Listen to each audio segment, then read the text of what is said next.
আরে না না, সকালের খাবার দিয়ে ভিডিওটা স্টার্ট করছি মানে সারাদিন যে খাবো সেটা ঠিক না। হ্যাঁ, খেতে তো যাবই, কিন্তু আজকে হচ্ছে একটু অন্যরকম খাওয়া দাওয়া। তো সকালবেলা ডিমের ঝোল ভাত নিয়ে বড়মশাই খেতে বসে গেছে, আর সঙ্গে মাম্মামকেও খাওয়াচ্ছে। আর এখানে মাম্মামকে স্কুলের জন্য রেডি করে নিয়েছি। আর আজকে ভিডিওটা হবে হলো শ্রাদ্ধ বাড়ির ব্লগ। হ্যাঁ, আমি একটু লেটে ট্রেনিং অ্যাপ্লাই করছি। আমি আজকে করব শ্রাদ্ধ বাড়ির ব্লগ। তো দেখতেই পাচ্ছ শাড়ি পরে নিয়েছি, যেহেতু মাম্মামের স্কুল ছুটি হওয়ার পর থেকে আমরা সবাই মিলে যাচ্ছি। আমাদের একটা বান্ধবী শ্বশুরমশাই মারা গেছেন, তো সেখানে আজকে নিমন্ত্রণ আছে, তাই আমরা ওখানে যাব। তাই আমি বললাম শ্রাদ্ধ বাড়ির ব্লগ। তো দেখতেই পাচ্ছ আমি এখানে শাড়ি পরেছি, কিন্তু কোনো মেকআপ করিনি, কারণ মেকআপটা পরে করব, একটা বান্ধবীর বাড়িতে গিয়েই করব।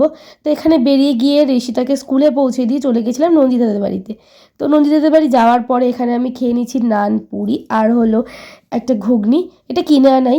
তো এখানে খেয়ে নিয়েছিলাম, খুব খিদে পেয়েছিল, তো ওখানে খাওয়ালো আর কি আমাকে। তো এখানে দেখতেই পাচ্ছ মালা কানের খুলে ফেলেছিলাম, এত গরম লাগছিল। তো তারপর আমি একটু রেডি হয়ে নিয়েছি, যেহেতু টাইম হয়ে যাচ্ছে, ওর মামামের স্কুল ছুটি হয়ে যাবে, বেরোবো। তো একটুখানি তোমাদের সামনে ঢং করছিলাম, ভাল লাগছিল। যাই হোক, আর ভাট বকবো না। তো কি নিলাম ওর জন্য সেটা একটু তোমাদের দেখাই, দাঁড়াও। তো নিয়েছি হচ্ছে একটা সুতির শাড়ি। তো কিছুই নিতে বারণ করছিল, কিন্তু আমি বললাম না, তুই বল কী নিবি। তো কিছুই বলেনি, তো আমাদের পছন্দের মতো আমরা এই শাড়িটা নিয়েছিলাম। আমার খুব পছন্দ হয়েছিল শাড়িটা, এত সুন্দর না। তো শাড়িটা নেওয়ার পরে এই হলো ওর মেয়ে, ছোট মেয়ে। আর এখানে প্রীতি, কাকলি, নন্দিতা, এই যে পেছনে নন্দিতা আছে, এখানে হচ্ছে সঙ্গীতা। তো এই হলো আমার এই বান্ধবী, আর দিদিও বলতে পারো, আমার থেকে বড়। তো ওকে বলছিলাম একটু ব্লগের জন্য হাই করবো, তাহলে আমি আর দাঁড়াবো না, এই আর কি, ওর জন্য দেখো চলে যাচ্ছিল। তো ওরই শ্বশুরমশাই মারা গেছেন, তো তার জন্য আমরা এসেছিলাম। আর এই হলো মিলি, এই যে নন্দিতাকে ভালো করে দেখে নাও, ওর একটু প্রবলেমের জন্য ও শাড়ি পরতে পারিনি। তো তারপর আর কি খেতে বসে গেছি। তো খাবার দাবারে অনেক কিছু ছিল, তো খাবার দাবারের পুরো ভিডিওটা এখানে শেয়ার করব না।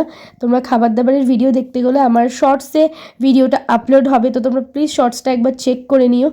আর আজকের শ্রাদ্ধবাড়ির ভিডিওটা কেউ খারাপভাবে নিও না, আমরা ঘুরতে গেছিলাম, তাই দেখতেই পাচ্ছ শ্রাদ্ধবাড়ির সেরকম কোনো ফুটেজই নিইনি, যেহেতু একটা মানবিকতা বোধ থাকে, স্বাভাবিক, এটা একটা শোকগ্রস্ত বাড়ি, সেখানে আমি যদি ক্যামেরা অন করে সবার কাছে ফুটেজ নিতে চাই, সেটা খুবই বাজে লাগে। তো যেটুকু ফুটেজ না তুললে নয় তোমাদের কাছে শেয়ার করার মতো, ঠিক সেটুকুই নিয়েছি। তো এই দেখো লেবুটা আবার হাত থেকে পিছলে যাচ্ছে। যাই হোক, তো খাওয়া দাওয়ার ভিডিওটা দেখতে গেলে পুরো ভিডিওটা শর্টসে তোমরা পেয়ে যাবে, তো ওখান থেকে চেক করে নিও। আর তারপর আর কি বাড়িতে চলে এসেছিলাম। তো তারপর বাড়িতে চলে এসেছিলাম, দেখো বাড়িতে এসে মেকআপ টেকআপ কেমন অবস্থা হয়ে গেছে। তো আজকের ভিডিওটা কেমন লাগলো জানিও, আর চ্যানেলটা সাবস্ক্রাইব করো। দেখা হচ্ছে পরের ভিডিওতে।